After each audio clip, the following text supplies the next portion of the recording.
नमस्ते दोस्तों, आप सभी का RSSDI डायबिटीज बाइट्स में बहुत ही स्वागत है। आप जो लॉग इन करके हमारा प्रोत्साहन बढ़ाते हैं उसके हम खूब आभारी हैं। और आप ये सोच रहे होंगे कि आज ये लाल पोशाक का मतलब क्या है।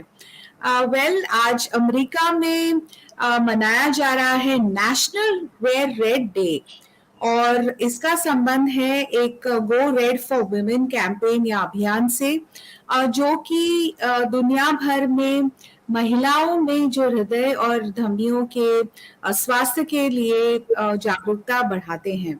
तो हमें भी चाहिए कि हम भारत में ऐसा एक अभियान शुरू करें और हम महिलाओं में जो ये बीमारियां हो रही है, जो हृदय और धमनियों से रिश्ता रखती हैं, उनके बारे में हम जागरूकता बढ़ाएं ताकि वो हम उन्हें बचा सके उनसे।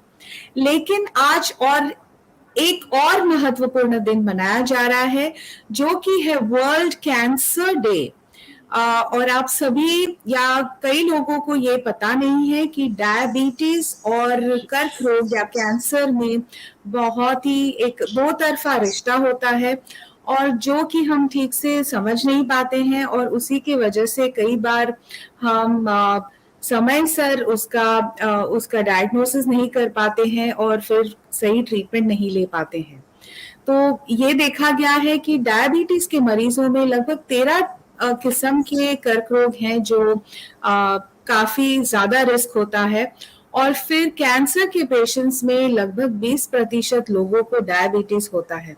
सो ये बहुत ही एक क्लोज लिंक है या दो तरफा रिश्ता है जिसके बारे में आज हमारे विशेषज्ञ आपके साथ बातचीत करेंगे और आपको बहुत सरलता से समझाएंगे कि ये हमें क्या क्या करनी है, कौन सी स्क्रीनिंग टेस्ट है जो हमें अपनानी है, हमें क्या चिन्ह हैं जो हमें ध्यान रखना है और हम किस तरह दोनों चीजों को कंट्रोल में ला सकते हैं या उसका रिस्क कम कर सकते हैं। तो आइए मैं स्वागत करूंगी और बहुत आभार मानूंगी हमारे विशेषज्ञों का, जो कि doctor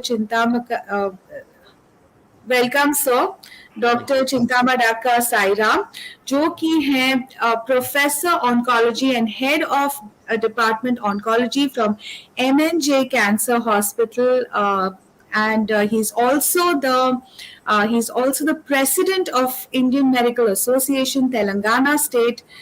Welcome sir to the show for RSSDI Diabetes Bytes.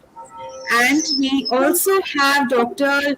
G. Vijay, who is a physician diabetologist from the city of Chennai. He is at Apollo Specialty Hospital, Diabetes Medicare Center, Chennai.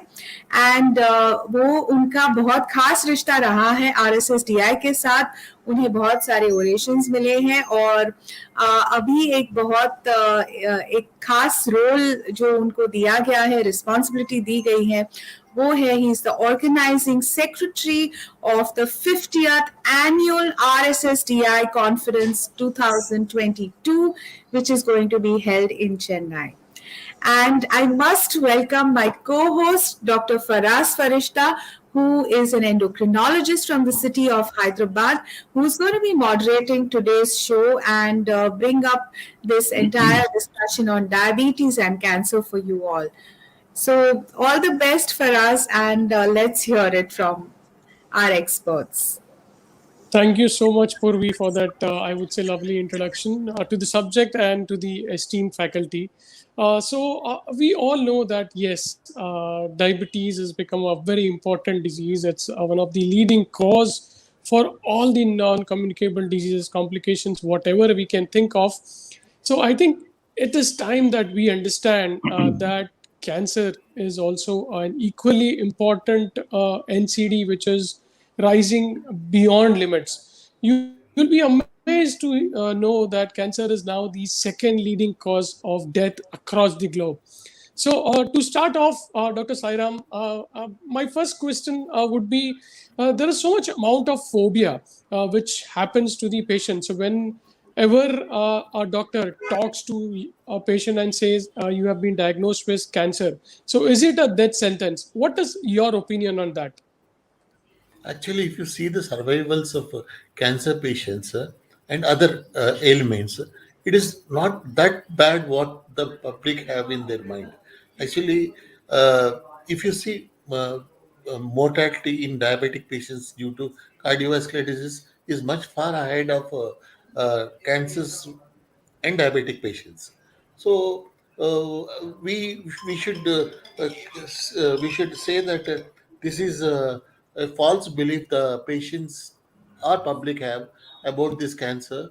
And now, actually, if you see, most of the cancers, if detected early, they are curable. And if you see that even in India or all over the world, 60 to 70% of the cancers patients are cured.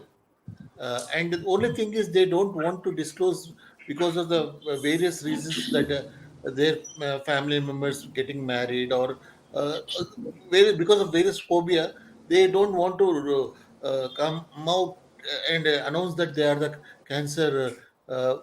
Say, I mean, like they have won the cancer and they are surviving.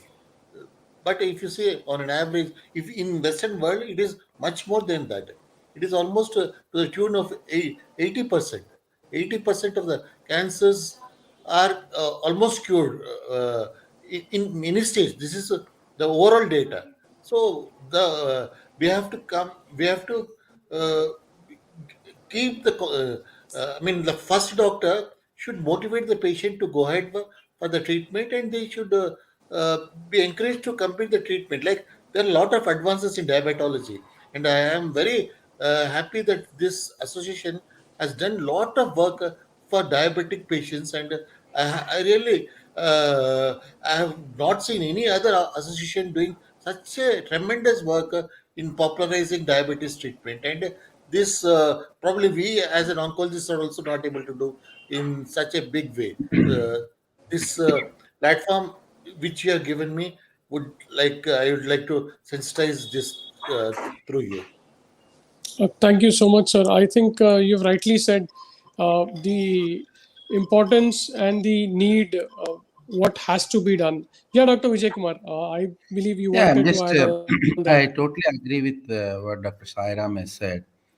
Adding to that, if you detect it early, I think it's not the death sentence at all. There are so many, the cancer survivors who have been torchbearers for encouraging other people, as well as Dr. Sairam has said. The data itself shows that there are at least about 25 lakh patients with cancer in our country, and then about we are adding about 8 lakh people with cancer every year, and there are about 5 lakh deaths. So that means the cancer survivors are increasing. You can see that about more than 3 lakh people have been survived from the cancer. That is one thing. And with the advanced diagnostic tools and more awareness, as Dr. Sairam has said and you have said, it's an awareness that has been to be created, and people should know that it is not a deadly disease. But if we can detect early, keep a watch on that, and then consult the doctors around you. If you can do that, you can really conquer it to a great extent with all the advances of treatment and the technical support that we have, advanced technology which is involved there. All these things will definitely are going to improve the survival and the quality of life. Very important, quality of life of a cancer survivor is being increasing, because in the last 25 30 years I've seen that the people with cancer are definitely doing much better what I have seen about 3 decades back compared to what it is now. Yeah. Thank you so much for highlighting. I love the word conquer. I think that is a real word which will give a lot of hope to all the people. So, continuing with you, sir, you've been a master in treating diabetes patients. So, my question would be: is there any increased risk of developing cancer in a diabetic patient? And if, how do you look at it? Yeah, there is a great association between diabetes and cancer. One of the things is that why it is increasing. That if you can see that the diabetes is increasing in the world, and then Asians are more prone to develop diabetes, and compared to West, the Asian population are also more prone for cancer also because of this increased risk of diabetes. Now, if you look into the relation between diabetes and cancer, if you could see that diabetes, if you can see that basically it happens because of obesity and that is overweight and extraordinary weight that you have.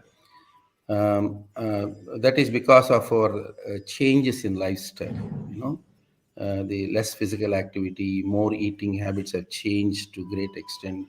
We are leaving our traditional diets, which have been very healthy. Instead, we are going for some fast food and other things, and so many aspects. All our viewers should be knowing about what is the lifestyle changes that happening. And so one of the reasons is that obesity. The moment you have obesity, you are more prone to many chronic illnesses like high blood pressure, high cholesterol levels, and high heart disease, and also cancer. They're all interrelated actually. Now, one of the theories that what has been given is that when somebody has got high obesity, they'll have a high also. They'll have diabetic people will have more prone to get diabetes. And initially, what happens is that especially when you're uncontrolled diabetes, the onset of cancer is also very high. The reason why it happens is that the moment your high blood glucose is there, we have got our own pancreas which secretes more insulin. Insulin is a hormone which controls the blood glucose levels. Once you have uncontrolled diabetes and you have more and more insulin produced, and more insulin produced, that can be a great reason for having cancer. Now, here people should not misunderstand about or misinterpret what I'm talking. When I'm talking insulin, it's your own insulin which is generated in your body. You should not relate it to that injections that we give to you are different. They are different. See, what you need to understand is that your own insulin, because of obesity, high blood glucose level, uncontrolled diabetes, you increase the insulin, and coupled with lack of physical activity, and coupled with all the stress factors and also the pollution that we have around, will all together can cause cancer amongst diabetic people. But you should not interpret wrongly that the insulin injections that you take is never cancerous. It's on your own insulin which can be cancerous. Yeah, thank you for clarifying on that point. Coming back to you, Dr. Sairam, there is a severe myth, I think, which is there in patients' mind and relative. Cancer is contagious, and sometimes people feel that if they do a biopsy or if you are doing partly, if you are removing it, it will spread. So, what will be your opinion on that? Actually, we are not supposed to treat any patient without a histopathology confirmation. So, histopathology confirmation can be obtained only through biopsy. Because if you see any tumor or any mass lesion, it looks same. Like lot of patients on biopsy only we can prove that that is a. Actually, if you see uh, a mass in a child, 1 in 7 masses only would turn out to be malignancy. And in elderly population, if you see 1 in 3 will turn out to be malignancy. So almost two-thirds to one in elderly population, and in children, only 1/7 of them only are malignant. So you cannot and you are not supposed to treat without histopathology documentation.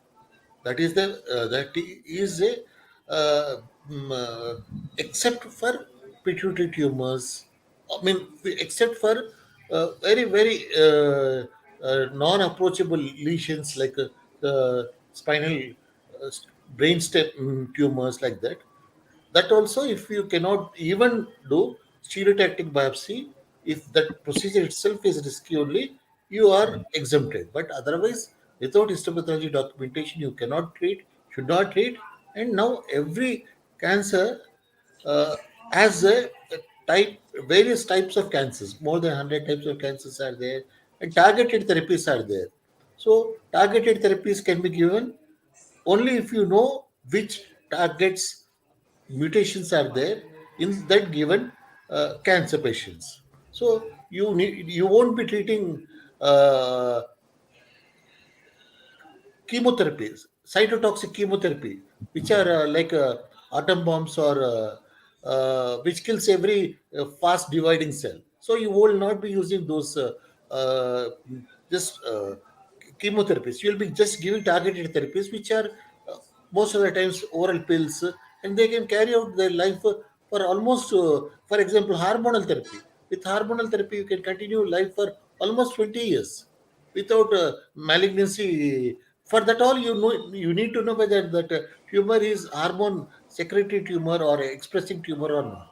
So biopsy is a must, and without biopsy you should not encourage any patient to undergo any sort of definitive treatment. Yeah, thank you. I think you made it very, very clear that yes, biopsy is the primary thing which any patient has to undergo before going any forms of treatment of for cancers.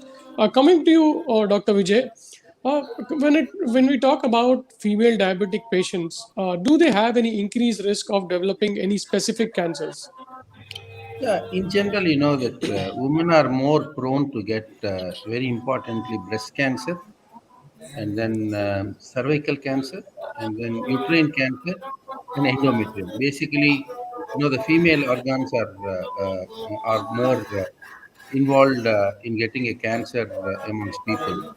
Apart from that, we also see these are the main ones. Actually, breast cancer is the most important. Then you got a cervical cancer, endometrium and uterine cancers are common, very common. Apart from that, we have other cancers as well, such as sometimes it can be lymphomas. Lymphomas are quite common, and then sometimes some of the people do develop even lung cancer. These are the few things that very specific to women who can have who are more prone to get such a cancers. Actually. Yeah, thank you for highlighting. I think you've spoken on all the common and, of course, some of the uncommon cancers which might happen in a diabetic female patient. Coming back to you, Dr. Sairam, probably Dr. Vijay and I have spoken, I think, for years now on the latest developments, the technological aspects which have happened in the field of diabetes. But we would love to hear from you regarding the new technological aspects in diagnosing and treating patients with cancer, which will give a lot of hope to the patients.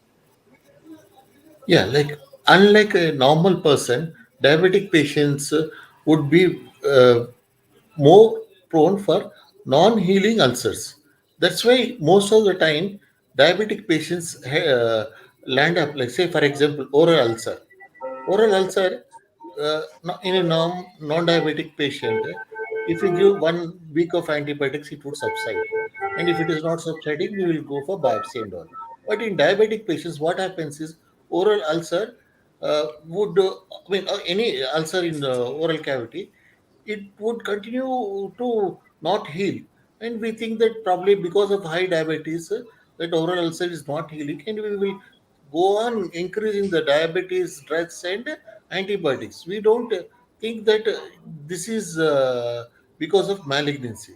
So we should, after a week's treatment with appropriate and diabetic treatment and antibiotics, if a lesion is not healing, we should go ahead with a biopsy or cytology or depending upon the lesion. So this approach should be there, and if we miss that, we would be making the tumor end up in higher stages. Yeah, Dr. Vijay, please. Yeah, I think Dr. Sairam has really highlighted about the biopsy. And then I think our viewers also should know that now the technology is also increasing so much, so that it becomes easy about the diagnosis and the precise diagnosis. For example, something called as PET scan, what you call PET scan, is very advanced stage of PET scans are available where technology, so that very specifically that they can diagnose the size and the amount of spread that has been done from the cancer into the body. Everything can be diagnosed. And apart from that, for diagnosis and planning the treatment of cancer, After giving the cancer treatment, they will do after some time one more PET CT scan and compare it how much it has regressed, how much they've improved the treatment. And one of the technological advances is the PET scan, which has been very fantastically available. And then after that, we could see that there are some genetic analysis, sequencing, what you call as genes can be sequenced and then detected, so that we can appropriately we can target it. What we call as a targeted treatment. For example, one particular gene has been there, you can have one particular treatment for that. So something like that, and these are wonderful things that are happening, and that Dr. Sairam should expand on that, whatever I know. And apart from that, there are something called cyber knife technology has come in, where you don't need to do an operation, and then you can do it a cyber knife, what you call it cyber knife.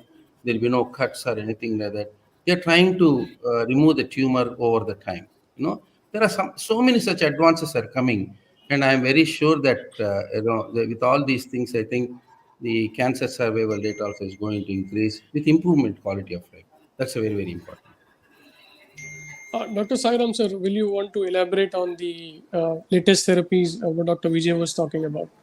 Yeah, very well said, sir.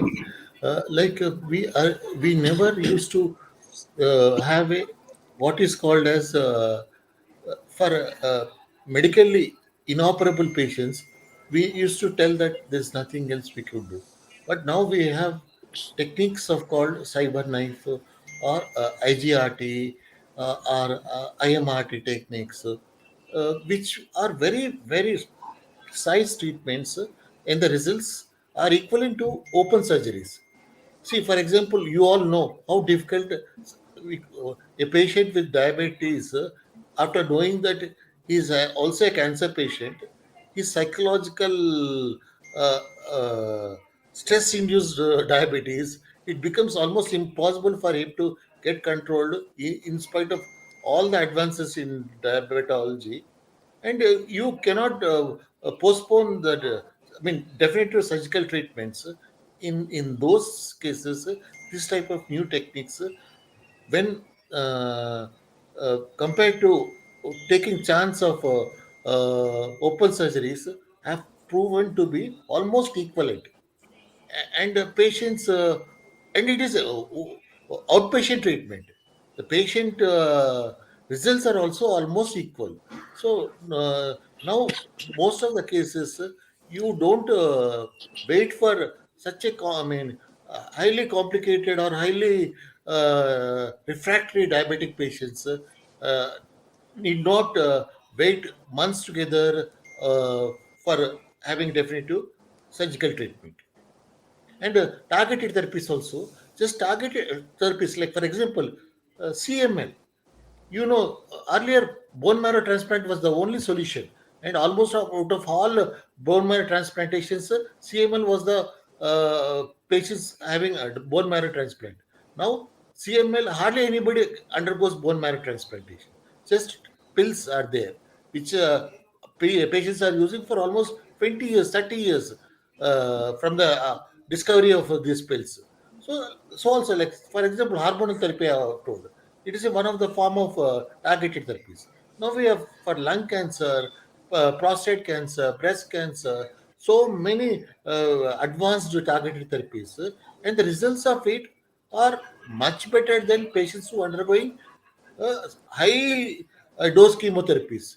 And even we are postponing or even we are postponing bone marrow transplantations also in them, because our results with just targeted therapies are much better than those treatments, because that procedural let's say for example bone marrow transplant, if you do a procedural morbidity itself will be at least 20 to 30% in the best of the setups.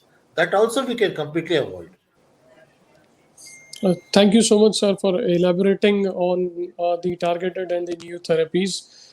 Coming back to you, Dr. Vijay, we all know that yes, prevention is always better than cure. I think for generations, all of us, probably your professor might have told you, and we are lucky probably to have you and Dr. Sairam as our teachers and guides who have taught us the same thing, and we are passing it to our next generation.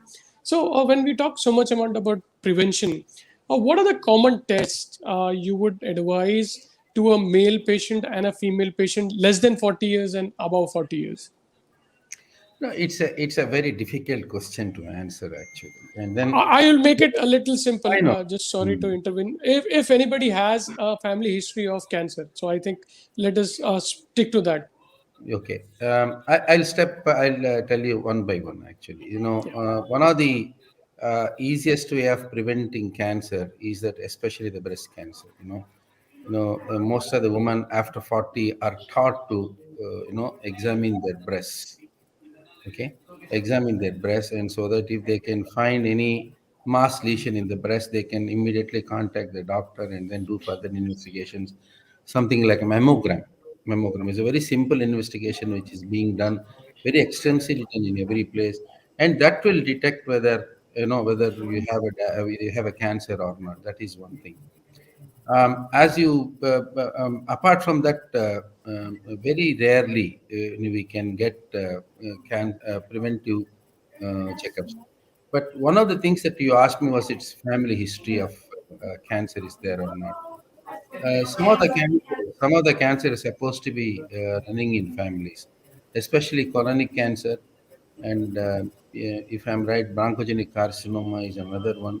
Prostate cancer, or one of some of the things, prostate, cancer of the prostate, cancer of the lung, and cancer of the intestine. That is basically the large intestine. That is the near rectum, cancer rectum. So these are some things that we need to look into that. These are some of the things that we can think about, and then if you have even a iota of doubt, it's better to get investigated. The other thing is that regular checkups. What a woman does is that a pap smear. There's one thing called a pap smear that they do. What they do is they take a smear from the vagina and then put it on a slide and see if there are any abnormal cells. So these are small things that we can think about. And apart from that, suppose somebody has got severe weight reduction, for example, sudden loss of weight, that is in spite of having good diabetes control. If somebody has got sudden loss of weight, in about 1 or 2 months, they may lose about 10 kilos or something like that. That gives a highest suspicion for cancer amongst people. And that will definitely say that, okay, we need to go to a doctor and investigate for that. Okay. And then chronic cough, constantly coughing, especially in smokers, also indicates that probably you need to check for that. A simple X-ray may reveal something, and then beyond that, if you want, you can do that according to the doctor. We can investigate further. So these are a few things that we can do to prevent, as you said, that to prevent cancer. And this also tells, as a diabetic doctor for us, is that there are certain things a diabetic patient can do to prevent cancer. At least, I don't say it's totally preventable. The chances of getting cancer can be nicely reduced, provided they can take a few steps. Now, one thing is that controlling diabetes appropriately, keep the targets of blood glucose levels, keep your fasting sugar less than 100, keep your after food sugar less than 160. And then there is one more test called as HbA1c, which is called as of the average blood sugar for the 3 to 4 months prior to the day when you're testing, and you should be kept less than 7. And also keep your cholesterol and blood pressure in a good control. That is one thing. And then most important thing is changes in lifestyle.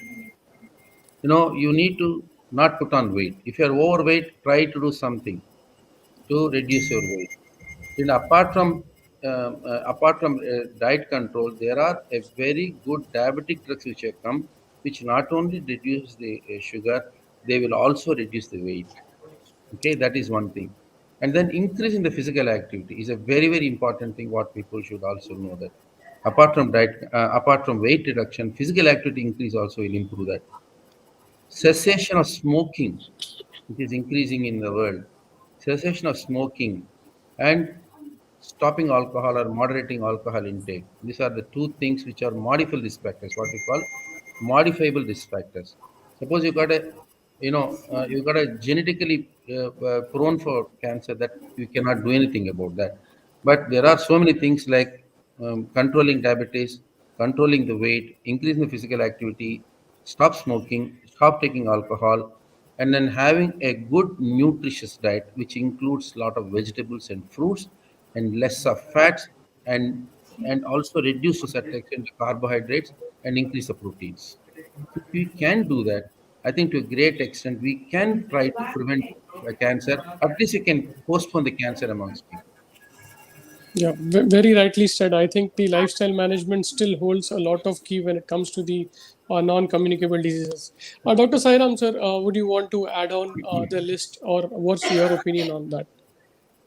Yeah, there are trials going on uh, in which metformin is being used as a chemo preventive drug.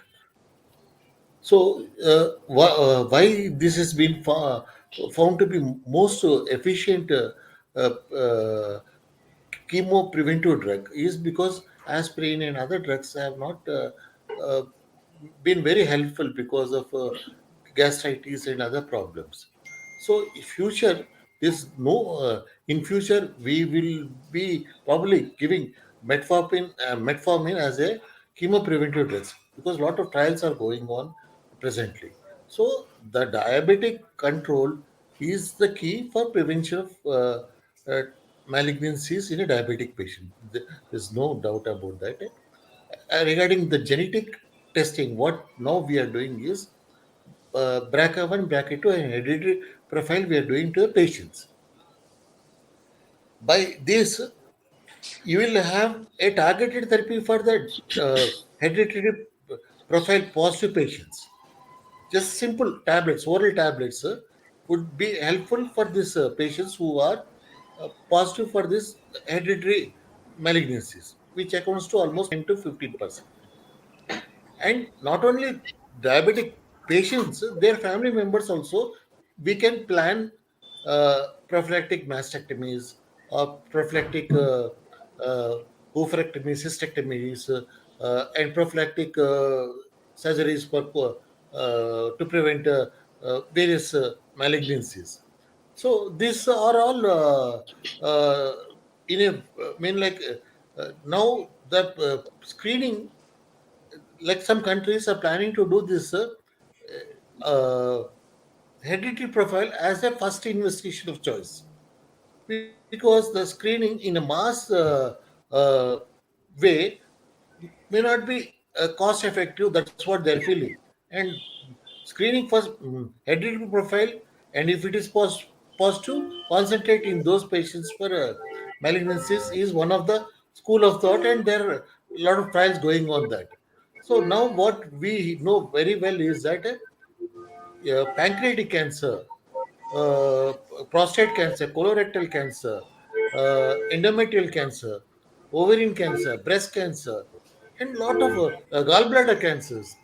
They all have high propensity, and their positivity is being tested for this hereditary profile. And as a second line drugs, we are second line treatment or maintenance treatment. We are giving this targeted therapies in this hereditary profile positive patients. So this screening and targeted therapies, and because these are just simple oral tablets, toxicity is also not there, and most of the time, if the patient's diabetes is under control, their malignancies also are getting. I mean, they are not coming up with malignancies, and the weight also, sir has very well told. If there is a more than 10% of weight loss in last 6 months, it is a clear cut case of hidden malignancy. Gastrointestinal malignancies or hematological malignancies, we are supposed to this lymphomas, these are I mean, probably in future we will have more guidelines for screening this type of patients who would be having more than 10% of weight loss in last 6 months. That is very well known factor, which sir has very clearly explained. Yeah, So this drug therapies, like uh, Even like for example, breast cancer patients, we used to give 10 mg tamoxifen as a prophylactic uh, drug to prevent breast cancers in hereditary profile positive patients. So like that, there are a lot of trials going on, combining with metformin, combining with aspirin, and things like that. And so soon we'll be getting the solutions for them. No, actually, what Dr. Sairam is very nicely said is that metformin is an important factor. Sir, actually, metformin is the drug that we give for every patient unless if they are not able to tolerate that particular medicine. All the other medicines for diabetes we give are along Yeah. combining with metformin. And apart from what Dr. Sairam has said, Dr. Faraz, is that the data shows that those people who have been on metformin, even by treatment of cancer, the progression of the disease is changed. Those who are on metformin, unless it's contraindicated because of any increased liver issues or even kidney issues. If they don't have all these two, kidney or liver problem, if we continue with the metformin, the progress of the disease is supposed to be changed. That is number one. And not only that, those people who have been on metformin have been found to have survival much better compared to those people who are not on metformin. Yeah. Maybe a day may come that even without diabetes we can put metformin, because metformin is basically a what we say is that anti-hyperglycemic drug. That is that it will not increase the blood sugar, but it will never bring down the blood sugar below the normal. No, like what this is one drug that we give it for young girls and women who are married with what is called as polycystic ovarian disease, because the ovary will have a lot of cysts, so that they'll have pregnancy issues and all. We give metformin for them without any hesitation. It's a very good drug not only for that, for diabetes and also for cancer prognosis. Yeah, I rightly said, Dr. Vijay Kumar. I think I would just add on to your list. Now there is studies also going on for anti-aging as well. So I think the way we have iodinized the salt to prevent the thyroid disorders, we might look ahead in future. Who knows where metformin might be the drug where even diabetic and non-diabetic would be taking it for whatever reasons what they want. So No. with the constraint Take- of take- time. taking in a lighter vein, if you reduce aging, one of the greatest risk factors of cancer is increased life expectancy. Higher the age, you get more cancer. Very well accepted. So, with the constraint of time, Dr. Sairam sir, what would be your take-home message for all our viewers who are listening to this? Yeah, like one more information is that insulin sprays have been tried, nasal sprays, but unfortunately they have been abandoned because lot of patients using these nasal sprays are were developing cancers. So earlier, what Sir told, uh, like insulin, if given in the form of injectables, are the only ways probably it would be working for the benefit of the patient. So because this that complete trial of nasal sprays has been abandoned because of increased malignancies in the group of patients having uh, uh, who were volunteers in those group. So we will be soon getting lot of information because most of the trials are almost getting matured. So future we will be working together. As you have seen, we have started a treatment uh, center, trial center at Tumbe Hospital along with you, and probably we would be working together uh, in betterment of diabetes and cancer in future. I feel, and like uh, you, how we are being referring patients to ophthalmologist, nephrologist, cardiologist. You will be soon referring patients to oncologist also. I feel that day would be not very far off. I feel. Yeah, Dr. Vijay Kumar, your take-home message for the viewers. Yeah, I think first thing is that I would like all our viewers who have been there not get scared away for whatever we have spoken. In fact, we have tried to speak only in a positive way, that take it in a positive fashion. First thing that what we need to do is a prevention of cancer. That can be done in a diabetic, because diabetics are more prone to get cancer, but it is preventable to a great extent. I don't say that it is preventable totally. I can't say that. It is greatly preventable, provided you have a good glycemic control, weight management, and reduce the also the good control of diabetes. That is one aspect.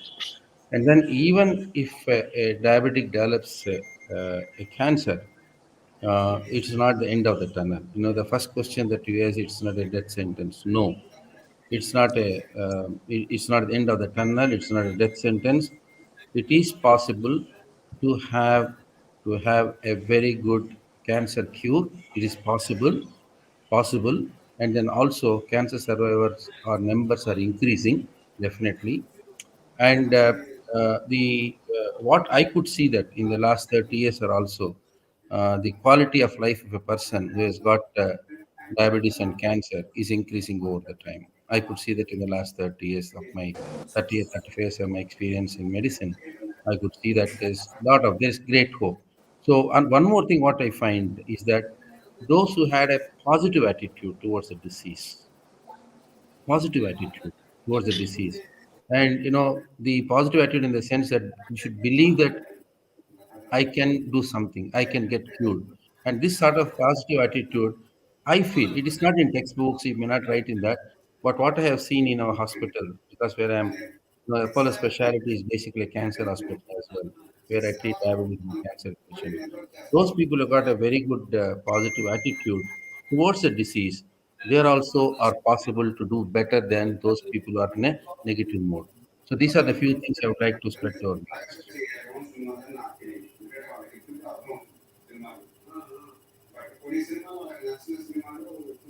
You're not audible. You're not audible. I think Dr. Faraz, you'll have to remove the earphones. We're not able to hear you.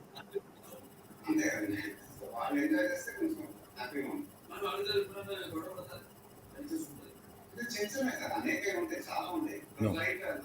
No.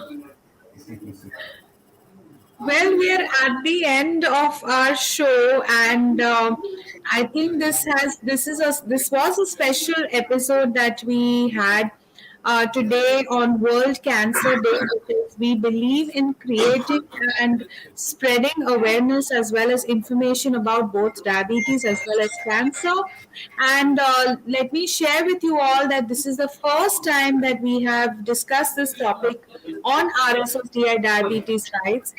And I take this opportunity to thank our experts, Dr. Sairam as well as Dr. Vijay Kumar, sirs, for both taking the time and effort to be there with us and discuss in such beautiful, simple facts and clarifying myths with Dr. Faraz.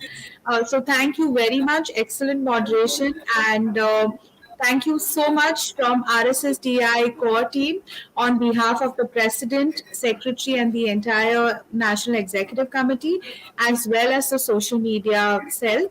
I particularly found this episode extremely informative, and I'm sure our audience did as well.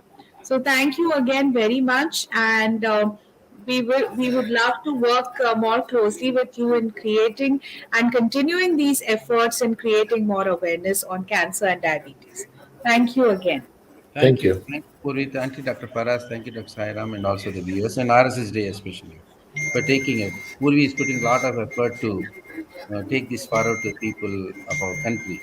Thank you very much, Puri, for all your efforts. Thank you for the encouragement. It's our entire team that's really focused on this intention of increasing public awareness.